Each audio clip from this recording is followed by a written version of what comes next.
नवरात्रामध्ये 9 दिवस उपवासाचे तेच पदार्थ खाऊन सगळ्यांनाच कंटाळा येतो, म्हणून मी आज तुमच्यासाठी मस्त अशी गावरान उपवासाची थाळी घेऊन आलेली आहे। या थाळीमध्ये आपण उपवासाची भेंडीची भाजी, उपवासाची भाकरी, उपवासाचा मिरचीचा ठेचा, उपवासाचं पिठलं आणि बरोबरच स्वीट म्हणून पौष्टिक असे गुळ शेंगदाणा लाडू देखील असणार आहे।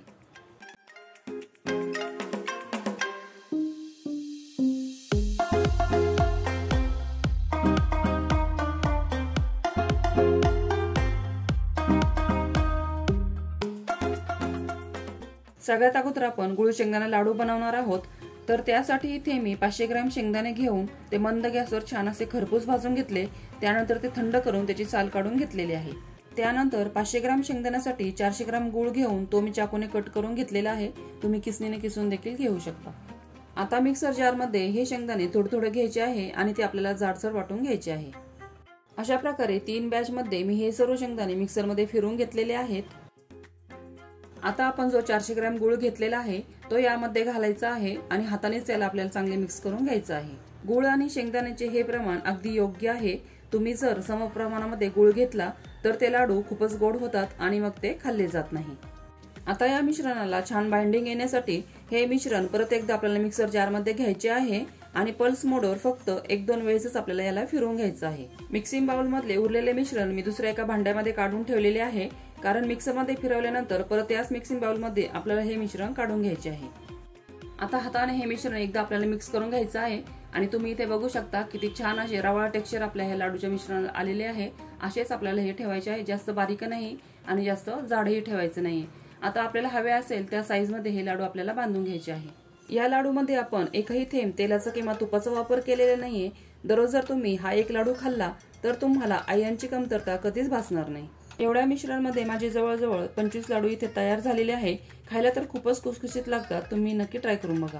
इथे मी 8 हिरव्या मिरच्या आणि 1 इंच आलं मिक्सर मध्ये घेऊन ते अशा प्रकारे वाटून घेतलेले आहे आणि ही वाटलेली मिरची आणि आलं आपण भेंडीची भाजी आणि पिठल्यासाठी वापरणार आहे। इथे मी 1/2 किलो भेंडी स्वच्छ धुवून अशा प्रकारे कट करून घेतलेली आहे। गॅसवर कढई ठेवायची आहे आणि त्यामध्ये 2 टेबलस्पून शेंगदाणा तेल आपल्याला घालायचे आहे। आणि आता आपण जी मिरची वाटून घेतली होती, मिरची आणि आलं ते मी वाटीमध्ये काढून ठेवलंय आणि यातला आता अर्ध मी इथं घालणार आहे, अर्धा आपण पिठल्यासाठी वापरणार आहे। आणि आता ही मिरची आणि आलं ते थोडंसं परतून घ्यायचंय। मिरची परतल्यानंतर चिरलेली भेंडी घालायची आहे आणि त्यानंतर चवीनुसार मीठ घालायचं आहे आणि हे आपल्याला मिक्स करून घ्यायचं आहे।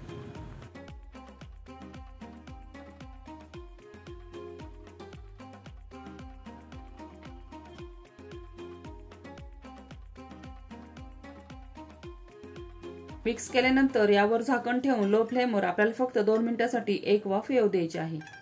2 मिनिटांनंतर झाकण काढून आपल्याला एकदा हलवून घ्यायचं आहे आणि आता 4 ते 5 मिनिटांसाठी आपल्याला झाकण न ठेवताच याला आपल्याला शिजू द्यायचं आहे।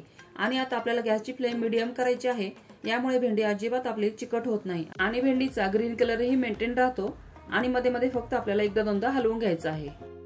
इथे मी दाण्याचं कूट तयार करून घेतलेलं आहे, अगदी थोडंसंच टाकायचं आपल्याला। 2 चमचे मी त्याचं कूट घालतेय आणि त्यानंतर थोडीशी बारीक चिरलेली कोथिंबीर घालतेय। तुम्ही जर उपवासाला कोथिंबीर खात नसाल तर तुम्ही स्किप केली तरी चालणार आहे। आता हे आपल्याला एकदा मिक्स करून घ्यायचंय। मस्त अशी मोकळी सुटसुटीत झाली, अजिबात चिकट वगैरे नाहीये। अशा प्रकारे तुम्ही उपवासाची भाजी नक्की करा। आता मी गॅस बंद करते आणि हे दुसऱ्या गॅसवर मी काढून ठेवते। आता आपण पिठलं तयार करणार आहे, तर पिठल्यासाठी इथं मी हे शिंगाड्याचं पीठ घेतलेलं आहे, रेडीमेडचंच पीठ आहे माझ्याकडे, तर ह्याच मी करणार आहे। तुमच्याकडे शिंगाडा पीठ नसेल, राजगिरा पीठ असेल तर तुम्ही त्याचं देखील पिठलं तयार करू शकता।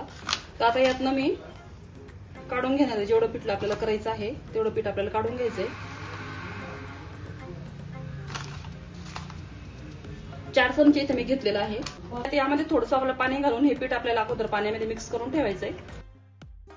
आता पिठल्यासाठी इथं गॅसवर मी एक कढई ठेवलेली आहे आणि आता त्यामध्ये आपल्याला 2 पळी एवढं तेल घालायचंय। इथं मी शेंगदाणा तेलाचा वापर करते आहे, तुम्हाला पाहिजे असेल तर तुम्ही तूपही घालू शकता। आता तेल गरम झालंय, तुम्ही जर उपवासाला जिरे खात असाल तर यामध्ये तुम्ही जिरे घालू शकता, मी काही घालत नाहीये। आणि मगाशी आपण जी मिरची आणि आलं वाटून ठेवले ते आपल्याला त्यामध्ये घालायचंय।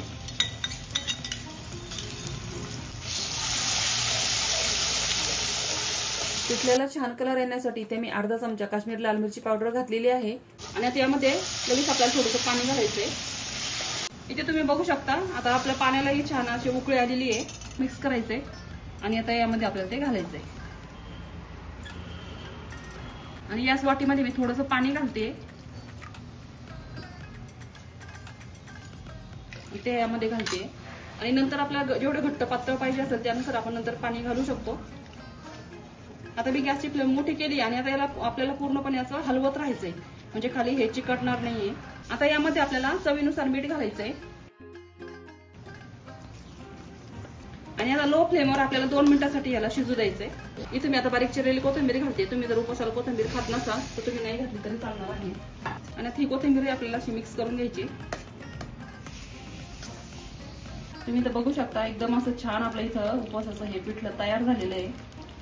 तुम्ही राजगिराच्या भाकरीवर, वरईच्या भाकरीवर, आता मी तुम्हाला पुढे भाकरीची रेसिपी पण दाखवणार आहे. खूप छान भाकरी होतात. उपवासाच्या भाकरीसाठी आपल्याला घ्यायचे आहे 1 कप एवढे वरईचे पीठ आणि त्यामध्ये 2 टेबलस्पून साबुदाण्याचे पीठ आपल्याला मिक्स करून ठेवायचं आहे. कारण वरईला चिकटपणा नसतो आणि साबुदाण्याच्या पिठामुळे आपली भाकरी छान अशी सॉफ्ट बनते. आता एका पातेल्यामध्ये 1 कप पिठासाठी 1 कप पाणी घेऊन ते आपल्याला गॅसवर उकळण्यासाठी ठेवायचे आहे. पाण्याला उकळी आल्यानंतर गॅस बंद करून पातेले आपल्याला गॅसवरून खाली काढून घ्यायचं आहे आणि यामधले पाव कप पाणी आपल्याला साईडला काढून ठेवायचं आहे. नंतर गरज लागली तर आपण हे पाणी पुढे वापरणार आहे. आता उरलेल्या पाण्यामध्ये आपल्याला पाव चमचा मीठ आणि अर्धा चमचा शेंगदाणा तेल घालून हे आपल्याला मिक्स करून घ्यायचं आहे.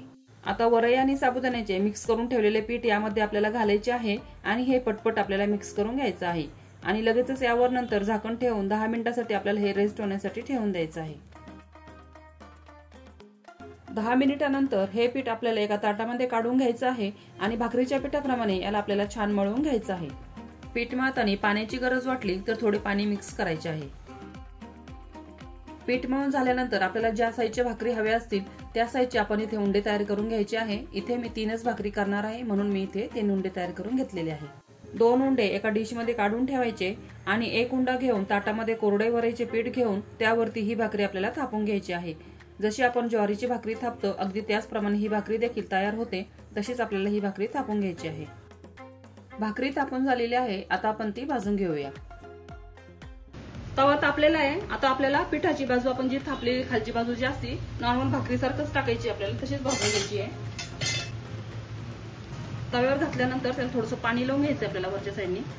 परत मध्ये आपण जे थापतो ती पिठाची बाजू आपल्याला वरच्या साईडनी करायची आहे. जशी आपण ज्वारीची भाकरी करतो ना सेम अगदी तसंच करायचंय. तुम्ही ते बघू शकता वरच्या साईडनी थोडंसं पाणी सुकल्यासारखं दिसतंय. पूर्ण नाही सुकू द्यायचं आपल्याला. आता आपल्याला ही भाकरी लगेच पलटी करून घ्यायची. अगदी ज्वारीच्या भाकरीसारख्या ह्या भाकरी होतात. तुम्ही नक्की करा.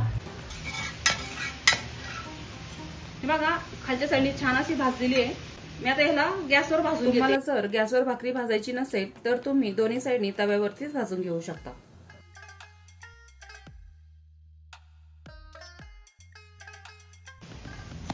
तुम्ही बघू शकता किती छान आपली इथे भाकरी भाजलेली आहे. अशाच मी 3ही भाकरी तयार करून घेतलेल्या आहे. भाकरी झाल्यानंतर याच तव्यावरती आपण उपवासाचा मिरचीचा ठेचा बनवणार आहोत. तर त्यासाठी तव्यावरती आपल्याला 1 चमचाभर तेल घालायचं आहे. त्यानंतर 15 ते 20 पोपटी रंगाच्या मिरच्या तुकडे करून आपल्याला घालायच्या आहे आणि लो फ्लेमवरती छान अशा खरपूस भाजून घ्यायच्या आहे. मिरच्या भाजल्यानंतर यामध्ये चवीनुसार मीठ घालायचं आहे आणि घरातीलच अशा प्रकारचा तांब्या घ्यायचा आणि या तांब्याने मिरच्या आपल्याला गरम असतानाच रगडून घ्यायच्या आहे. जास्त आपल्याला मॅश करायचे नाहीये, थोडेसे ओबडधोबडच ठेवायचे आहे.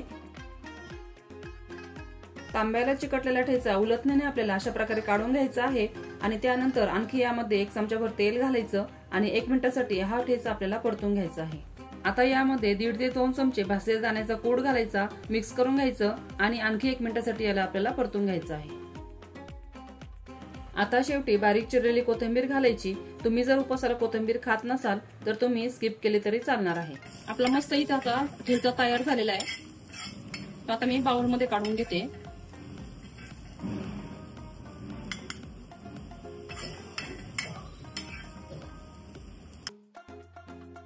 अशी गावरान थाळी तुम्ही फक्त नवरात्रामध्येच नाही तर इतर वेळी देखील करून खाऊ शकता. खूप छान लागते. व्हिडिओ आवडला असेल तर व्हिडिओला लाईक, शेअर आणि चॅनल सबस्क्राईब नक्की करा आणि थाळी कशी वाटली हे मला कमेंट करून सांगायलाही विसरू नका. आणि व्हिडिओ शेवटपर्यंत बघितल्याबद्दल सर्वांचे अगदी मनापासून धन्यवाद.